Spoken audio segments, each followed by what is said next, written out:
Assalamualaikum warahmatullahi wabarakatuh. Pada pertemuan kali ini, kakak akan menjelaskan kembali tentang peradaban Islam Daulah Utsmani.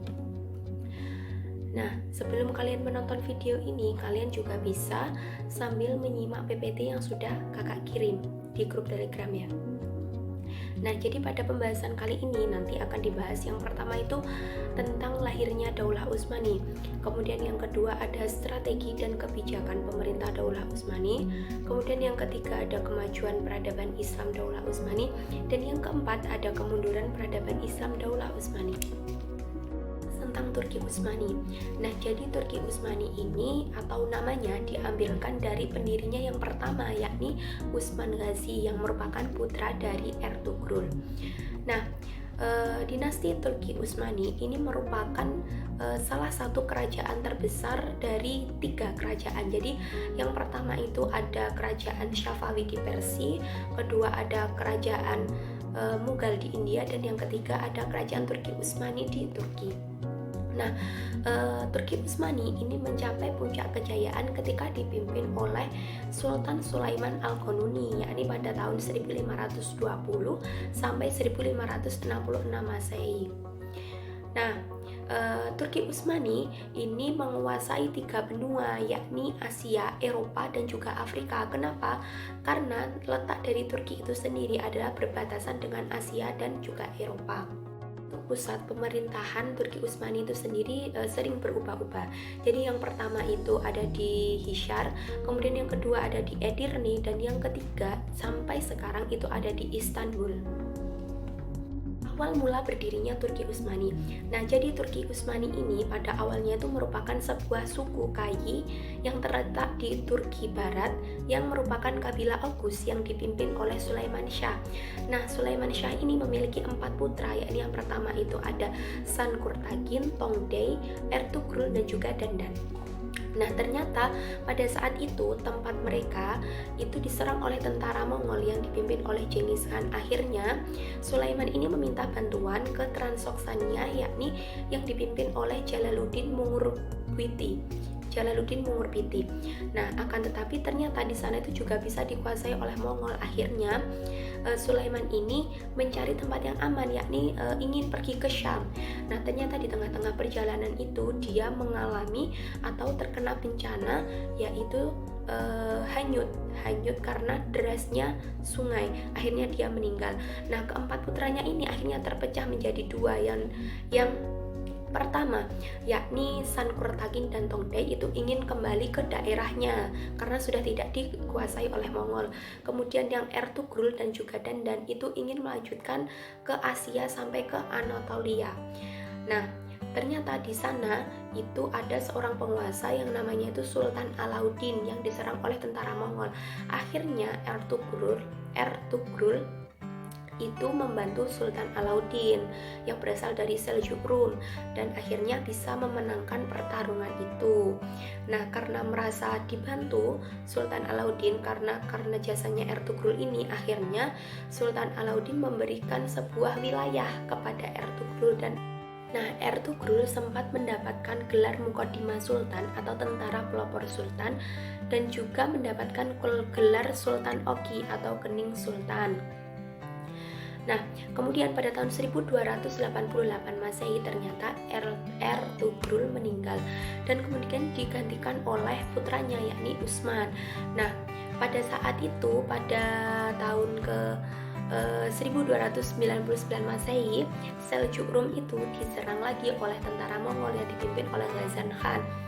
Nah, akhirnya hal itu bisa ditumpas oleh Utsman, akan tetapi selang tidak berapa lama Sultan Alauddin meninggal dunia dan tidak meninggalkan putra. Akhirnya hal inilah yang dijadikan Utsman sebagai kesempatan emas gitu loh, ingin mendirikan sebuah wilayah yang besar atau sebuah dinasti besar. Makanya pada tahun 1299 Masehi berdirilah dinasti Turki Utsmani dengan raja pertama atau pendirinya, yakni Osman I. Untuk pusat pemerintahan yang pertama itu yakni ada di Puro Hisar atau Ishkishar. Nah, orang-orang barat sering menyebut Turki Utsmani ini sebagai Ottoman. Kenapa disebut dengan Ottoman? Karena mereka sulit untuk menyebutkan Utsmani sehingga lebih mudah menyebutkan Ottoman. Nah, Turki Utsmani itu sendiri berdiri kurang lebih 700 tahun atau 7 abad dan dipimpin oleh 36 khalifah, dengan khalifah pertama itu Utsman I dan yang terakhir adalah Mehmed VI. Strategi dan kebijakan pemerintah dinasti Turki Utsmani. Nah, jadi kebijakan dari dinasti Turki Utsmani ini sebenarnya banyak sekali. Jadi yang pertama, pada masanya Utsman I itu dia lebih mengutamakan atau membangun tentara untuk mempertahankan wilayahnya atau untuk mempertahankan kekuasaannya.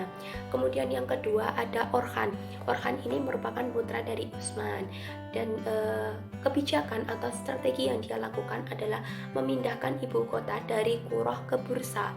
Kemudian pada masanya ini juga ada yang namanya itu jabatan Sadr Azam. Sadr Azam itu disebut dengan Perdana Menteri, dan juga adanya tentara khusus yang dibuat oleh dia dengan sebutan Jenisari. Kemudian yang ketiga ada Murad I. Murad I strateginya yakni meluaskan wilayah ke Eropa, yakni ke Adrianople atau Edirne yang kemudian dijadikan sebagai pusat pemerintahan dari Turki Utsmani. Kemudian juga membentuk pasukan berkuda atau kavaleri. Nah, yang keempat ada Bayazid I. Bayazid I strateginya yakni memperhatikan masalah kemiliteran, masih sama seperti khalifah-khalifah sebelumnya. Kemudian juga memperluas wilayah sampai ke negeri Kristen Anatolia, sehingga Bayazid I ini mendapatkan gelar Yaldrum atau Kilat. Karena apa? Hanya dalam kurun waktu 1 tahun dia sudah bisa memperluas wilayahnya ke berbagai penjuru dunia. Ada kemajuan peradaban Islam pada masa Turki Utsmani. Jadi kemajuannya ini ada pada yang pertama itu masanya Muhammad I. Pada masanya Muhammad I, beliau lebih mengutamakan atau menyusun kekuatan, kemudian memulihkan keadaan Turki dari pemberontakan dan juga berdamai pada penguasa Bizantium dan Venesia dan menaklukkan daerah yang sudah dimerdekakan oleh Timur Leng. Kemudian yang kedua pada masanya Murad II. Nah, pada masanya Murad II ini kemajuan yang dilakukannya itu adalah menguasai kembali daerah-daerah yang sudah terlepas dari Turki Utsmani gitu. Kemudian yang ketiga adalah pada masanya Muhammad Al-Fatih. Nah, pada masanya Muhammad Al-Fatih ini kemajuannya apa? Yaitu menaklukkan Konstantinopel. Ketika Konstantinopel ini ditaklukkan, maka Bisyarah Nubuwah itu benar-benar terwujud gitu. Karena pada sejak zamannya Nabi itu sudah mengatakan bahwa nanti pada saatnya nanti ada seorang pemimpin yang bisa menaklukkan Konstantinopel dan sebaik-baik tentaranya adalah tentara dari pemimpin tersebut gitu. Nah, kemudian pada masanya Sultan Al-Fatih ini gereja Hagia Sophia itu dialihfungsikan menjadi masjid. Jadi di dalam Islam Hagia Sophia ini disebut dengan Hagia Sophia gitu. Kemudian yang keempat ada masanya Salim I. Nah, pada masanya Salim ini beliau mengatasi adanya disintegrasi yang dilakukan saudaranya, kemudian mengalahkan Daulah Syafawi dan kerajaan Mamluk, kemudian memperluas wilayah.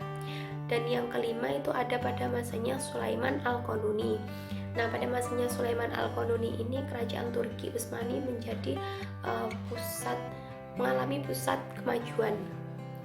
Kenapa? Karena pada masanya Sulaiman Al-Qanuni dia itu bisa membuat undang-undang pemerintahan sehingga namanya itu diberi gelar Al-Qanun. Qanun kan artinya undang-undang gitu. Pada masanya dibuat undang-undang, kemudian di barat dia bergelar dengan Magnificent atau Sulaiman the Great, saking luar biasanya dia. Kemudian pada masanya itu juga dibangun banyak sekolahan dan juga masjid-masjid. Kemudian kemajuan pada bidang militer atau pemerintahan, itu yang pertama adanya pusat pendidikan dan pelatihan militer atau Jenisari. Kemudian ada struktur pemerintahan seperti adanya sultan, kemudian juga adanya perdana menteri, gubernur dan juga bupati. Kemudian yang keempat adanya undang-undang. Yang disebut undang-undangnya itu diberi nama Multaqo al-Abur yang diciptakan oleh Sulaiman Al-Qanuni. Kemudian dalam bidang ilmu pengetahuan dan budaya, itu dari kebudayaan Turki Utsmani banyak mengambil dari kebudayaan Persia, yaitu mengambil ajaran tentang etika dan tata krama. Kemudian pada Bizantium mereka mengambil organisasi pemerintahan dan juga militer. Kemudian di Arab mereka mengambil prinsip ekonomi, sosial dan juga masyarakat.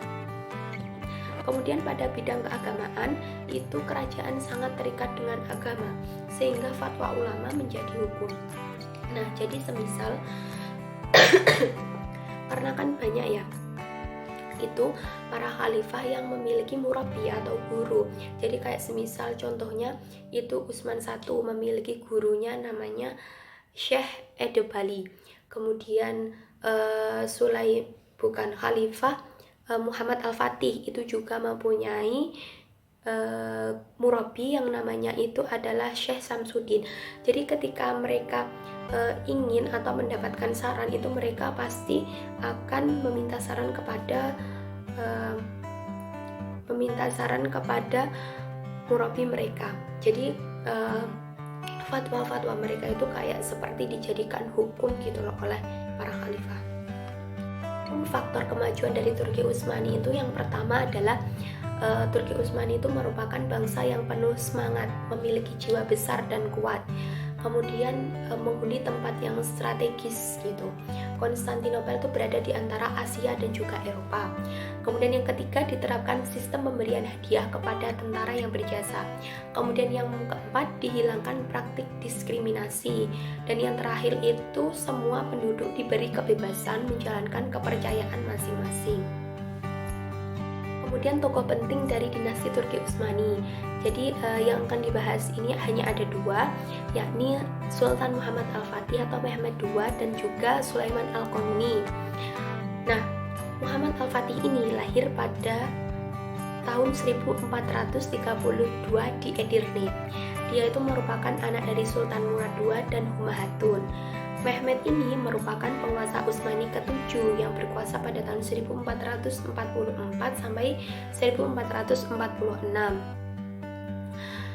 Ia terkenal karena berhasil menaklukkan Konstantinopel pada 29 Mei 1453. Sejak kecil dia itu sudah ditanamkan jiwa-jiwa kepemimpinan di bawah bimbingan Syekh Samsudin.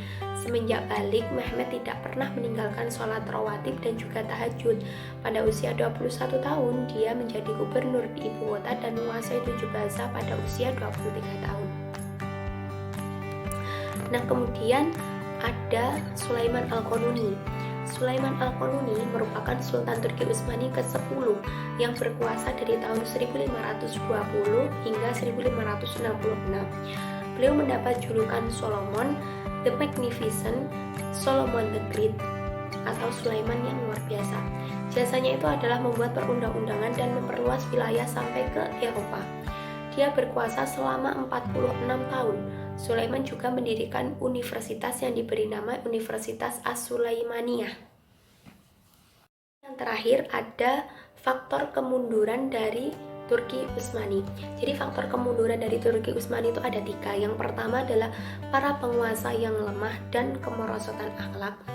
Dan yang kedua ada serangan dan pertempuran militer Eropa. Dan yang ketiga adalah gerakan oposisi sekuler dan nasionalis. Jadi ketika masa-masa akhir dari Turki Utsmani itu muncullah gerakan nasionalis, yang dimana muncul gerakan nasionalis itu dibawa oleh seorang yang bernama Kemal Atatürk yang kemudian mendirikan Republik Turki. Dan sejak saat itulah berakhir kekuasaan dinasti Turki Utsmani pada tahun 1924, sehingga Mustafa Kemal Atatürk ini menjadi Presiden Turki pertama dalam Republik Pemerintahan Turki. Begitu. Nah, mungkin itu saja yang bisa saya sampaikan. Kurang lebihnya mohon maaf. Wassalamualaikum warahmatullahi wabarakatuh.